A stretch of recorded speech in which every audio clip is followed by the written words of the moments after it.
Mais uma vez, boas-vindas quem está aí nos visitando nessa noite, no nosso culto de Natal. Estamos celebrando o Natal, ainda no final teremos aí as crianças também louvando a Deus por ocasião dessa data tão importante para nós. E nessa noite eu gostaria de meditar com vocês na terceira e última mensagem em que nós fizemos uma pequena série chamada Cânticos de Natal. Existe um quarto cântico, que é o Cântico dos Anjos, mas a gente, nessa série que se encerra hoje, nós nos atentamos aos três cânticos de três personagens que reagiram em louvor e adoração a Deus com a notícia e a constatação do nascimento de Cristo. A gente começou com o Magnificat de Maria, um cântico de louvor a Deus, entoado por aquela que foi escolhida para dar à luz ao Salvador. Depois nós tivemos o cântico de Zacarias, um cântico de esperança. Ao saber da notícia que viria ao mundo o Salvador. E hoje nós meditaremos no cântico de Simeão, onde, ao ver Jesus nascido, ver aquele pequeno bebê, ele celebra ao Senhor a redenção através do Messias prometido que já tinha chegado. Todas essas pessoas reagiram em louvor a Deus ao saber da notícia do nascimento de Jesus. E esse cântico de hoje foi composto após a constatação que Jesus tinha nascido. E a gente separou esse cântico para a noite onde nós celebraremos o Natal, porque Simeão, ao ver Jesus, mesmo ainda bebê, teve a mesma certeza de que nós temos, que Jesus Cristo nasceu e estamos celebrando nessa noite o seu nascimento. E é interessante que, ao celebrar a redenção, Simeão não louva a Deus simplesmente pelo nascimento de um bebê qualquer. Simeão sabia quem era Jesus e o que ele veio fazer. Mas também sabemos que Jesus nasceu e sabemos o que ele fez, para que ele veio. Nós celebramos agora há pouco a ceia do Senhor. E a ceia do Senhor é a celebração daquilo que Cristo veio fazer por nós. Portanto, esse cântico que nós leremos agora deve nos levar à seguinte reflexão: qual é a sua reação diante do fato que Jesus nasceu? O Evangelho de Lucas, capítulo 2, a partir do versículo 25 até o 35, narra esse momento em que Simeão adora, louva a Deus, ao ver Jesus Cristo nascido. Lucas 2, a partir do 25, o texto também vai ser projetado. Se você está com a sua Bíblia aí, você pode abrir. Se você não trouxe, não tem acesso à Bíblia em suas mãos, você pode acompanhar através ali da projeção. A palavra de Deus diz assim: em Jerusalém havia um homem chamado Simeão. Este homem era justo e piedoso, e esperava a consolação de Israel. E o Espírito Santo estava sobre ele. Ele tinha recebido uma revelação do Espírito Santo de que não morreria antes de ver Cristo, o Cristo do Senhor. Movido pelo Espírito, ele foi ao templo. Quando os pais trouxeram o menino Jesus para fazerem com ele o que a lei ordenava, Simeão o tomou nos braços e louvou a Deus, dizendo: agora, Senhor, podes despedir em paz o teu servo, segundo a tua palavra, porque os meus olhos já viram a tua salvação, a qual preparaste diante de todos os povos, luz para a revelação aos gentios e para a glória do teu povo de Israel. E o pai e a mãe do menino estavam admirados com o que se dizia a respeito dele. Simeão os abençoou e disse a Maria, mãe do menino: eis que este menino está destinado tanto para a ruína como para a elevação de muitos em Israel, e para ser alvo de contradição, para que se manifestem os pensamentos de muitos corações. Quanto a você, Maria, uma espada atravessará a sua alma. Essa é a palavra de Deus para nós. Este é o cântico de Simeão. Todos esses cânticos, eles têm um título atribuído em latim. O cântico de Simeão, ele é conhecido como Nunc Dimittis, que é uma expressão em latim da primeira afirmação de Simeão nesse cântico, quando ele diz: pode despedir-me. Nunc Dimittis significa pode despedir-me. Ou seja, Simeão começa dizendo que agora ele já poderia morrer. O que faltava ele experimentar nessa vida já tinha acontecido. Não lhe faltava mais nada. Ele diz ao Senhor: Senhor, agora eu posso partir. Ele começa esse cântico afirmando isso. Aquilo que era a maior expectativa da vida de Simeão já havia sido realizado. Não lhe faltava mais nada após a constatação que Jesus Cristo, o Cristo do Senhor, como está registrado em Lucas, havia nascido. É interessante que Simeão, se você pensar, é um homem muito privilegiado. Ele tomou Jesus Cristo ainda bebê nos braços. Ele teve esse privilégio. Apesar de ter muito pouca informação a respeito de Simeão. Mas ele era um homem simples. Mas entre as suas características, o que é registrado aqui por Lucas é que Simeão era um homem justo, piedoso, e o Espírito Santo de Deus estava sobre ele.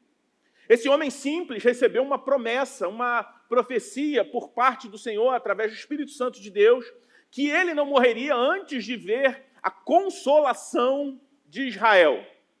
O que isso significa? Olhando para o contexto do nascimento de Jesus, o maior dos dramas, a maior carência do povo de Israel, que humanamente precisava de algum tipo de consolo, era o fato de que Israel estava sendo dominado, subjugado pelo Império Romano. Havia uma expectativa comum a todo israelita de uma libertação política e econômica do Império Romano, que eles se livrassem daquilo ali, que ao ser livres, a prosperidade também viria, consequentemente, ao seu povo. Mas é interessante que a palavra que Lucas utiliza aqui no grego, como a consolação de Israel, é a mesma palavra que deriva a palavra consolador, atribuída ao Espírito Santo. E essa palavra, ela é traduzida como consolador,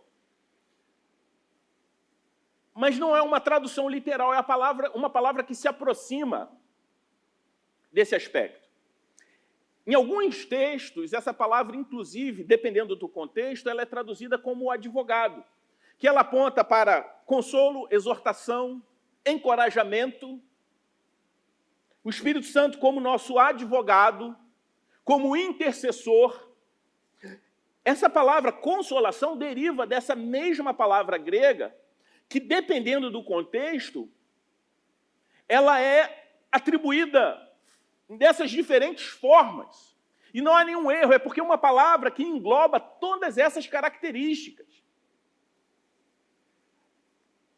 Olhando depois, não só para o que Lucas registra, mas olhando a forma como Simeão se dirige ao Senhor no seu cântico, nós vemos que ele diz que aquele que estava em seus braços era o Salvador para todos os povos e o que seria a luz de revelação aos gentios. Ele, como israelita, na antiga aliança, era uma aliança restrita ali ao povo de Israel, e ele está falando, não, esse aqui vai ser a revelação que vai trazer uma salvação para além da nação de Israel. É aquele que vai trazer a revelação, que vai abrir o caminho, reconectar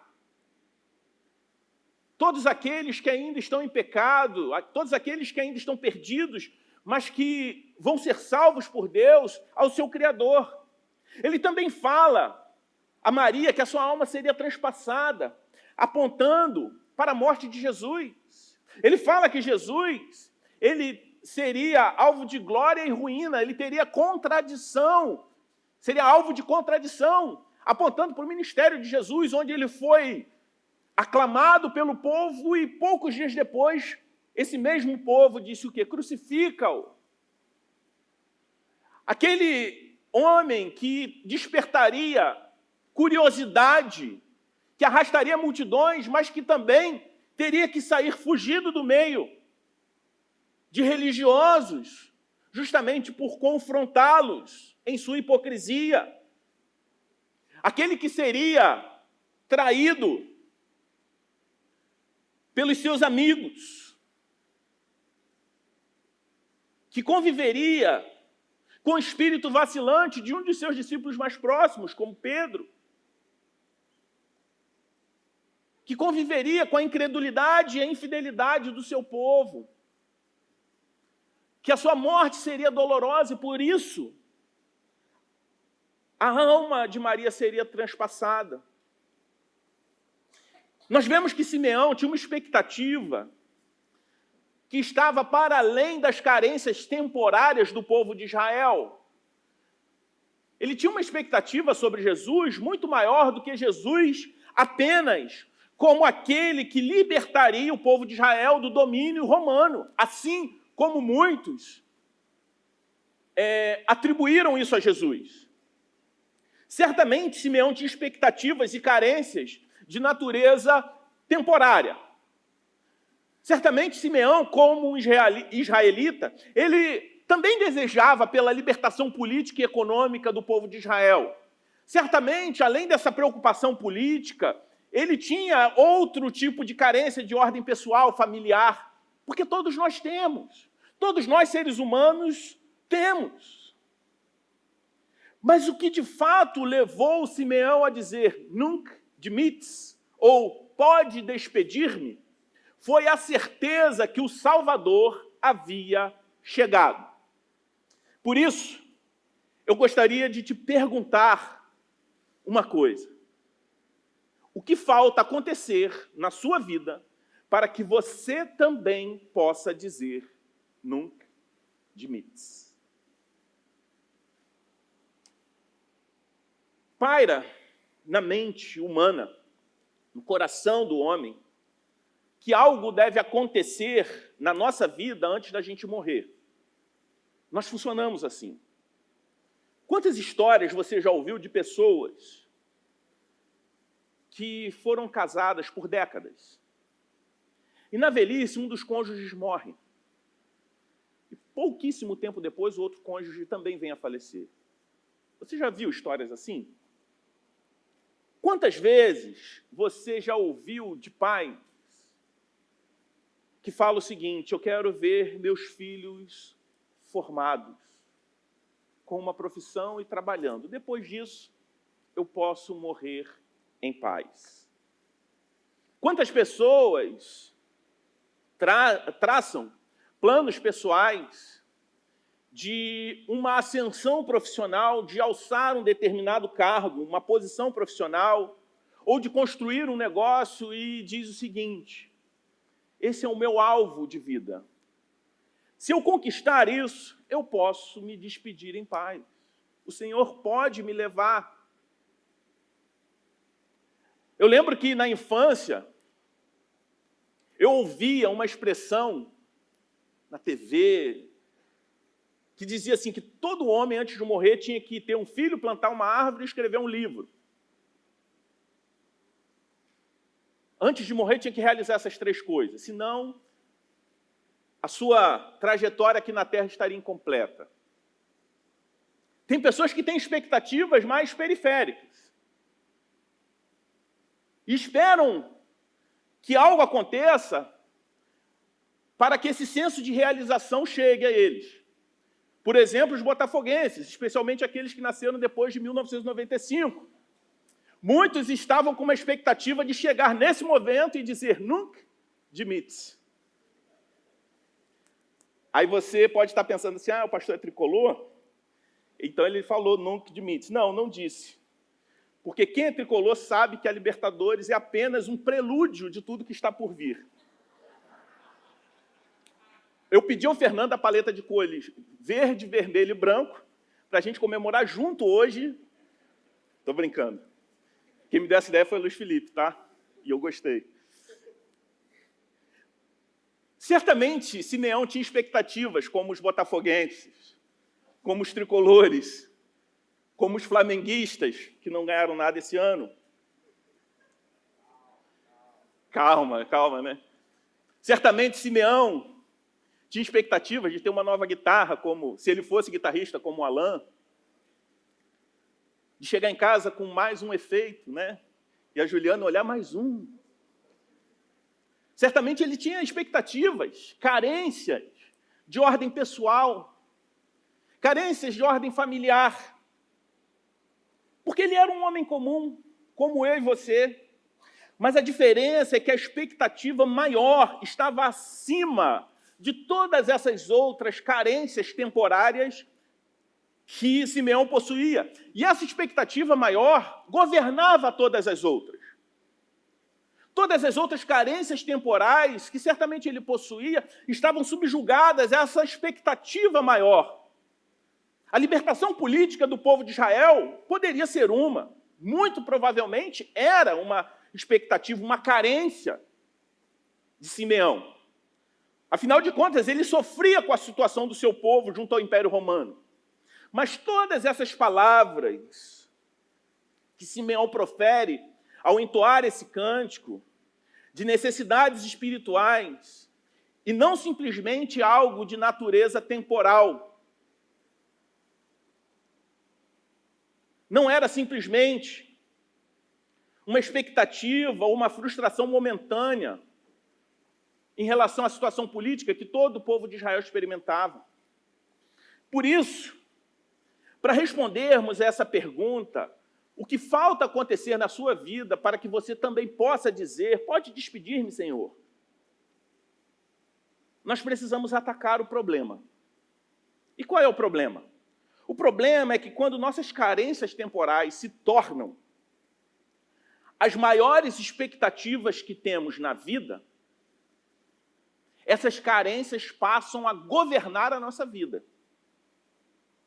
E a história de Simeão nos traz uma constatação muito preocupante, que a superficialidade daquilo que temos como nossa expectativa maior e com a qual nós levamos a vida, está diretamente relacionada à superficialidade do nosso relacionamento com Jesus. Simeão entendia a natureza verdadeira dos seus problemas, que até mesmo as suas carências temporárias, elas existiam por conta da raiz do problema, que ele vivia em um mundo em desordem por conta do pecado. Simeão entendia que a natureza verdadeira dos seus problemas era de ordem espiritual. E o problema na minha vida e na sua vida é quando nós não temos uma noção clara de qual é a natureza dos nossos problemas. Porque todos nós vivemos organizando as nossas expectativas menores embaixo de uma expectativa maior. Não tem problema nenhum ter carências temporárias, expectativas futebolísticas. Nesse ano, só os vascaínos tiveram essa expectativa suprida, que foi não cair para a Série B.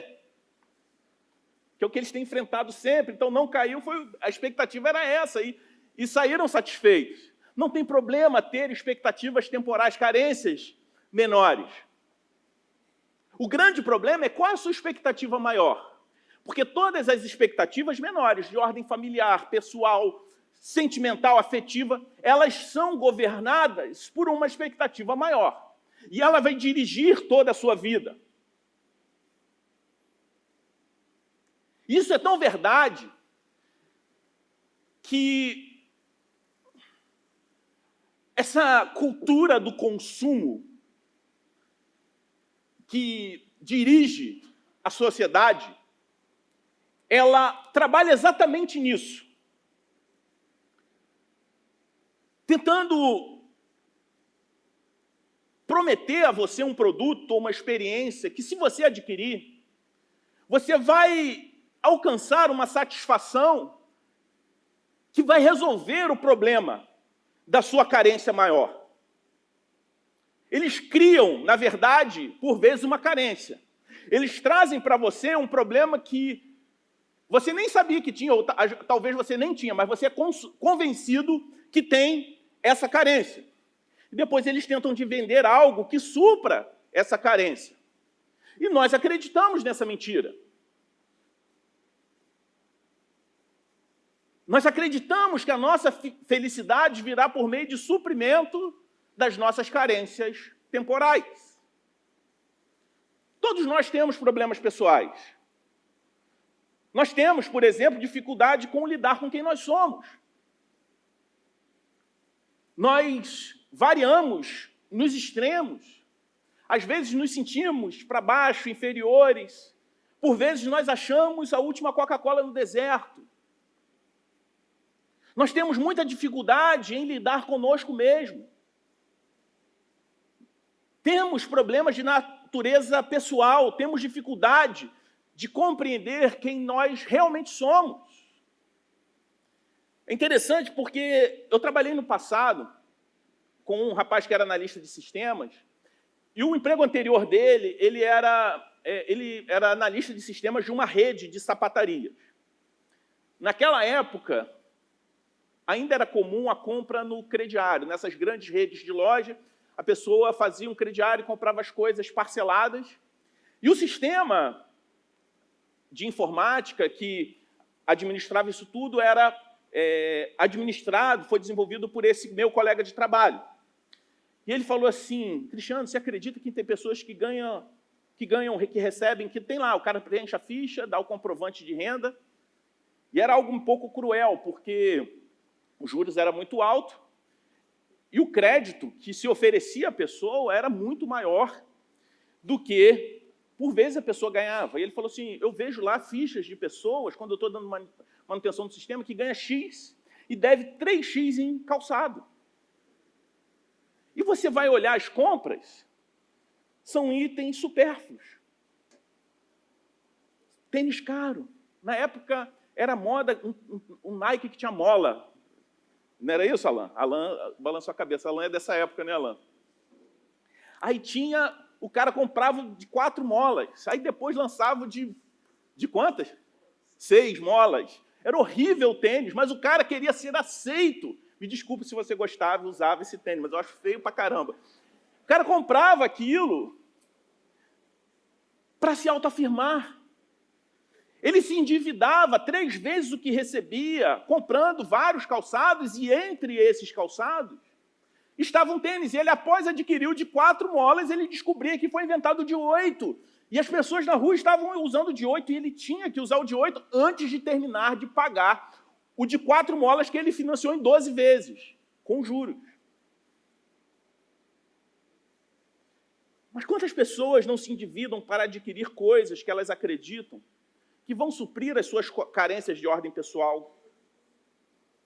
Quantas vezes você acreditou no recorte previamente pensado da vida de alguém nas redes sociais que você começa a seguir, e depois de alguns meses, você seguindo, eu quero muito ser como essa pessoa.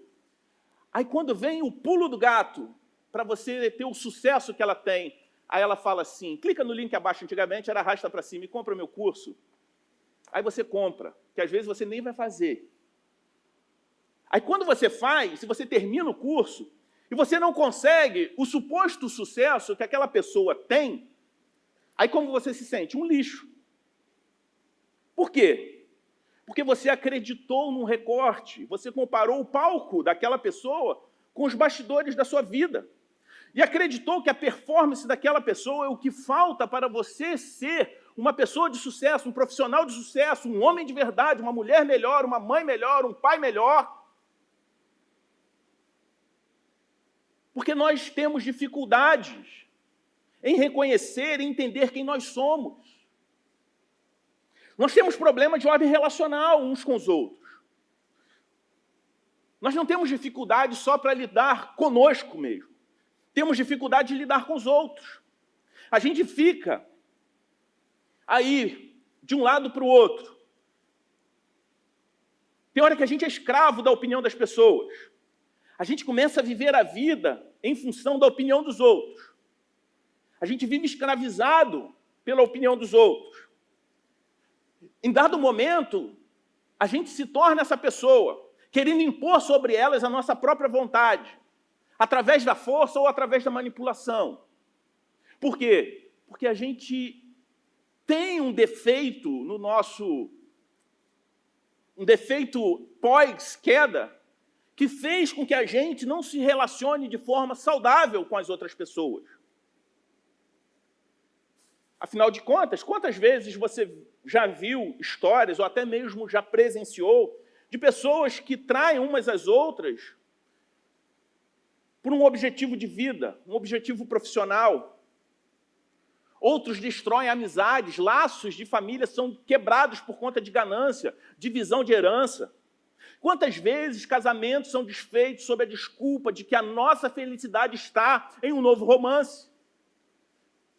Ou a nossa felicidade está baseada em viver primeiramente para si e somente para si, e o meu cônjuge se torna em algo que vai me atrapalhar a alcançar o meu objetivo individual de vida.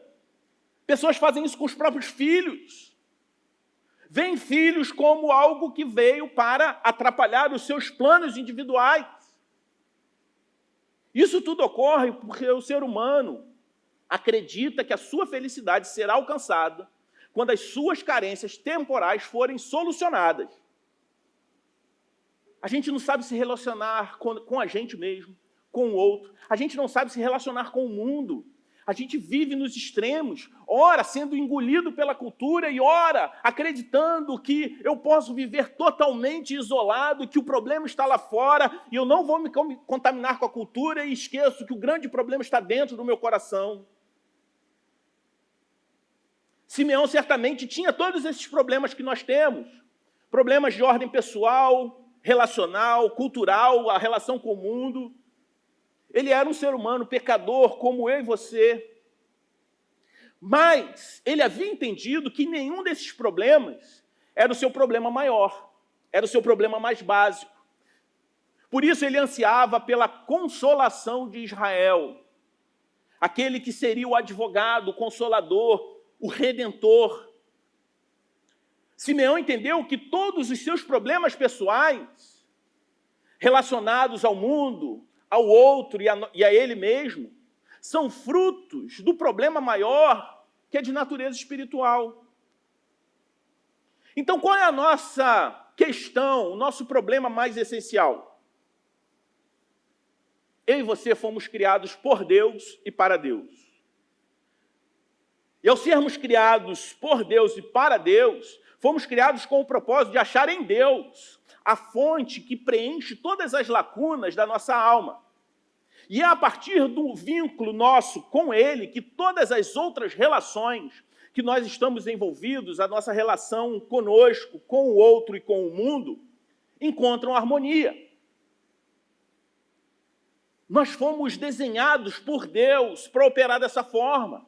A nossa conexão com Deus proporciona equilíbrio nas nossas relações interpessoais, as nossas relações com a gente mesmo, a nossa relação conosco e a nossa relação com o mundo em geral.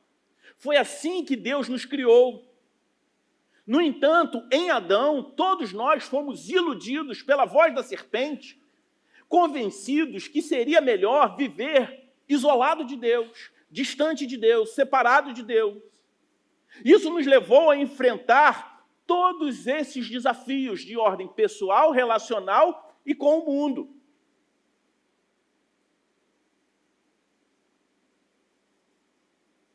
Se a gente vive aqui sem entender corretamente quem Deus é, que nós fomos feitos à imagem e semelhança dele, nós vamos falhar em nos conhecer verdadeiramente. E por que nós enfrentamos problemas em nossos relacionamentos? Porque temos dificuldade de interagir com os outros. Por quê? Isso ocorre porque cada um de nós começou a agir como se fosse o seu próprio Deus, perseguindo a satisfação de suas necessidades individuais a todo custo e perdendo a capacidade de amar os outros como a nós mesmos. Por isso, Deus é esse equilíbrio essencial que nos falta. A espera da consolação de Israel, por qual Simeão esperava, nos leva de volta à promessa original feita lá no Jardim do Éden. Essa promessa, reafirmada ao longo da história do povo de Deus, é que Deus restauraria a ordem correta de todas as coisas. Essa é a consolação de Israel. É a promessa da vinda do mediador perfeito, que não vai vir para resolver simplesmente nossas carências temporárias, mas vai corrigir e restaurar o nosso relacionamento com Deus, vai consertar o defeito de fábrica. Simeão era alguém que não estruturava a sua vida em busca das férias perfeitas. Por vezes, não pelo desejo de ir a determinado lugar, mas para provar os outros que você também foi naquele lugar. Simeão não centrava a sua existência em torno das últimas novidades do mercado ou dos grandes influências sociais. As expectativas de Simeão em sua jornada de vida não giravam em torno de buscar incessantemente os prazeres desse mundo. Ao invés disso, ele aguardava ansiosamente pelo preenchimento da sua maior necessidade, a necessidade de um Salvador. É importante notar, irmãos, que eu não estou sugerindo que atender necessidades temporais não seja relevante para nós e que possivelmente não era relevante para Simeão. Certamente ele tinha. O ponto aqui é que Simeão nos serve de exemplo ao demonstrar que o seu anseio maior não era por coisas materiais ou por coisas passageiras. Não era por questões individuais. O anseio maior era a restauração de sua relação com Deus. E que a partir dessa restauração, todas as outras relações seriam novamente equilibradas.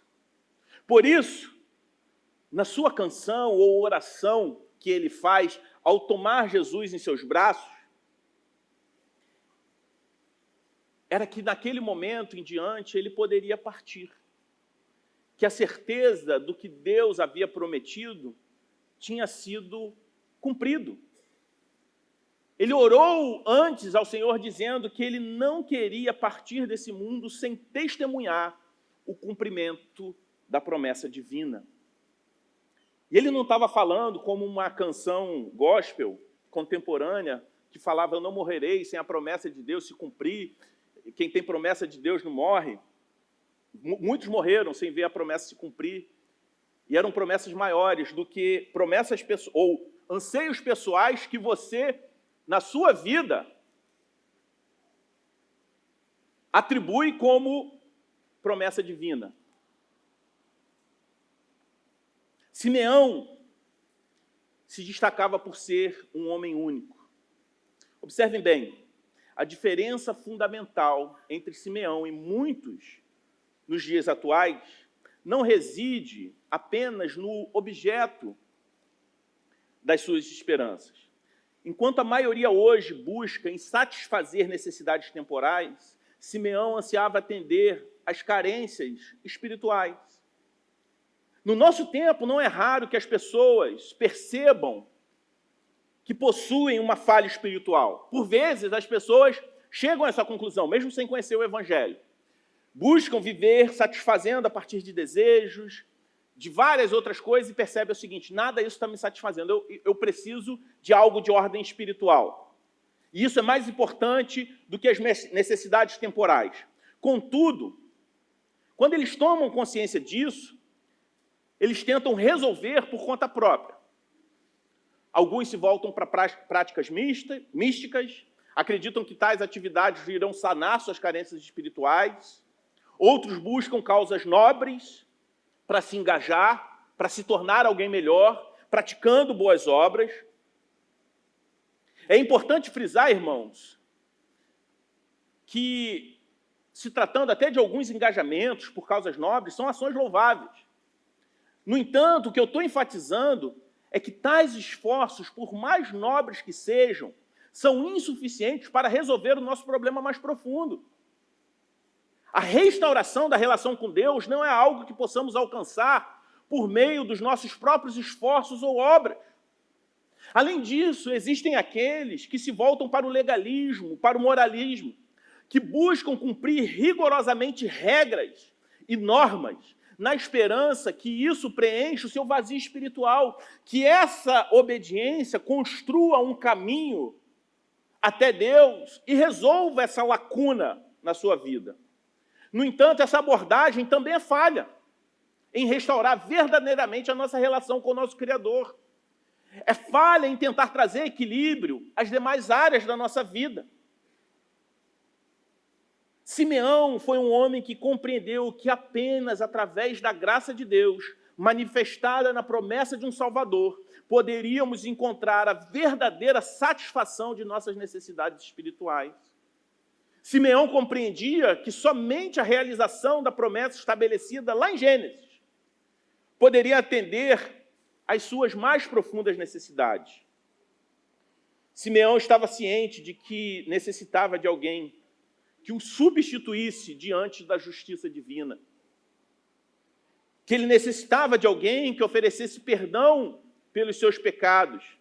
Alguém que abrisse o seu coração. E quando ele entrou naquele templo e viu um pequeno bebê, Simeão viu naquele bebê todas as respostas que ele precisava. Simeão viu naquele bebê perdão para os seus pecados, a restauração da sua comunhão com Deus e uma nova vida espiritual que daria um direcionamento, um equilíbrio para todos os demais relacionamentos da sua existência.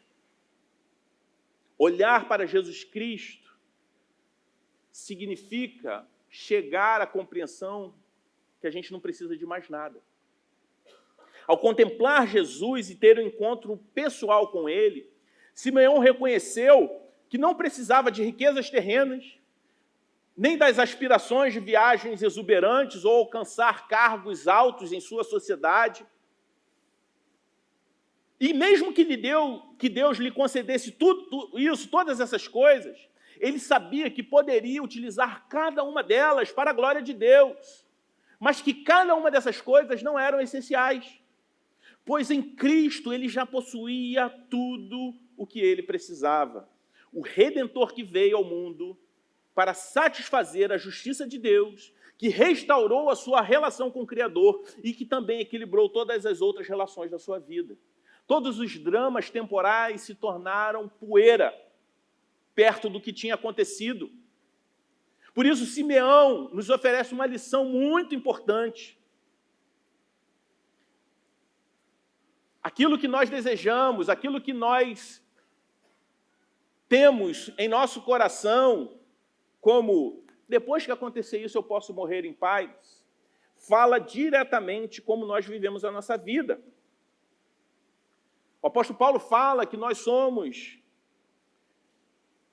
que Deus é glorificado na nossa vida, mas também na nossa morte. Aqueles que focam apenas no que é transitório nunca vão encontrar a verdadeira paz. Porque sempre vai ter mais um sonho para realizar, sempre vai ter mais um bem a conquistar, sempre vai ter uma demanda afetiva a mais para ser suprida. Por outro lado, se olharmos com um olhar fixo no eterno, todos nós que conhecemos Jesus podemos fazer isso com confiança. Nós podemos olhar para o Senhor e proferir nunc dimittis, ou seja, Senhor, agora eu estou pronto, não me falta mais nada, estamos prontos para atender o seu chamado, Porque nós já testemunhamos a salvação proporcionada pelo Senhor. Essa passagem nos mostra também que nós precisamos cultivar o anseio por Deus acima de todas as coisas. Que em nossa batalha contra o pecado, às vezes achamos, inclusive, que não é lícito ter desejos. Mas na nossa batalha contra o pecado, nós precisamos ver o que nós desejamos e qual é a ordem desses desejos. Porque o pecado distorceu as nossas ordens de prioridade. Distorceu alguns dos nossos objetos de desejo, ou até mesmo a forma como desejamos coisas que são lícitas. E o pecado trouxe isso a nós. Desejos que deveriam ser direcionados a Deus, desejos prioritários, nós somos levados a ansiar por coisas mundanas. E essa compreensão é essencial para a nossa santificação, para o nosso processo de santificação. Redirecionar os nossos desejos, as nossas prioridades. Alguém que escreve um cântico como Simeão é descrito como justo e piedoso. A piedade consiste em desenvolver hábitos espirituais. Por vezes as pessoas enfrentam problemas porque desprezam o básico. Oração, meditação na palavra, leitura, estudo, servir, congregar. Enfrentam problemas, conversam, continuam semeando em coisas materiais, querendo colher espiritualmente. Mas a diferença em Simeão não era simplesmente esses esforços por hábitos espirituais que eu e você precisamos, mas principalmente pela presença do Espírito Santo na vida daquele homem. Muitos judeus ali esperavam por um libertador político do Império Romano. Provavelmente, naquele templo, existia uma quantidade enorme de pessoas. Mas apenas Simeão reconheceu em Jesus o cumprimento da promessa de Deus. Simeão teve seus olhos abertos por uma ação do Espírito Santo de Deus, e ele viu no menino o cumprimento dessa promessa. Por isso eu gostaria de concluir dizendo que à medida que nós caminhamos nessas 3 mensagens, cânticos de Natal, e refletindo agora na canção de Simeão, onde ele diz: Senhor, estou pronto, pode despedir-me. Somos convidados a uma profunda reflexão. Ao nos encontrarmos com Jesus, que é o cumprimento da promessa, a encarnação da graça divina, Simeão, ele encontrou a consolação de Israel e a salvação para toda a humanidade. Ao olhar isso, eu e você somos chamados a olhar para além das preocupações temporais e superficiais que nós temos. Eu não estou falando para você desprezá-las, mas é para você reordenar. Porque nós estamos em um mundo que constantemente nos tenta com promessas de satisfação imediata e realização terrena. A verdadeira paz e contentamento residem em algo muito mais profundo e eterno. Portanto, o nosso Natal, ele precisa ser muito mais do que um momento de alegria passageira, de uma ceia, de uma refeição em família, de uma troca de presentes. O Natal, para nós que cremos em Jesus, precisa ser um tempo de reconhecimento de quem Jesus é, e que em Jesus, que já veio, assim como Simeão constatou isso, ter a certeza do que de fato nós precisamos.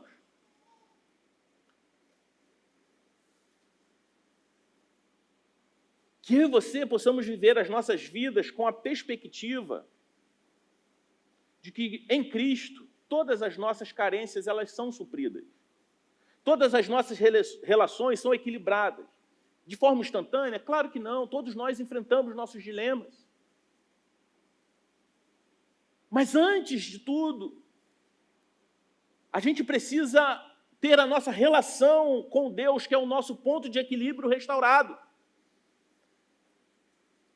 Que quando isso acontece, o nosso propósito mais profundo, ele é cumprido.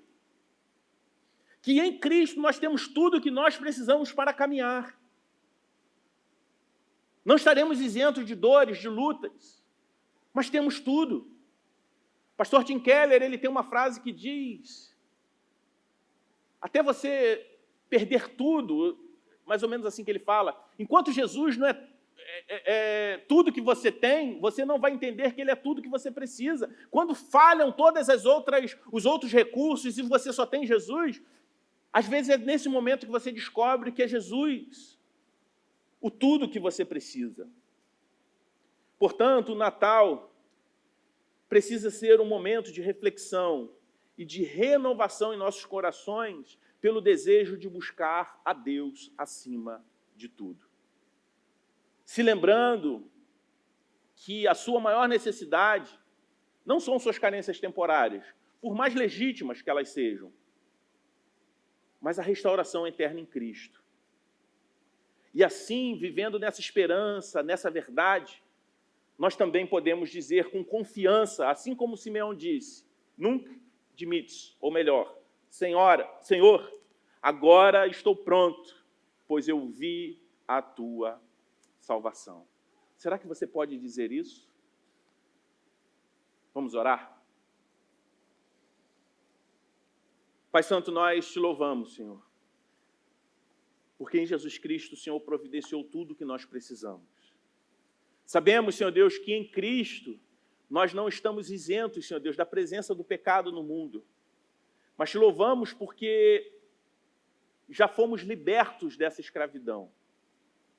E esse mesmo Cristo que nos liberta, ele nos capacita e nos fortalece. Por isso eu te peço, Senhor Deus, que nessa época de Natal que nós estamos vivendo, que o Senhor restaure em nossos corações o anseio por buscar mais ao Senhor.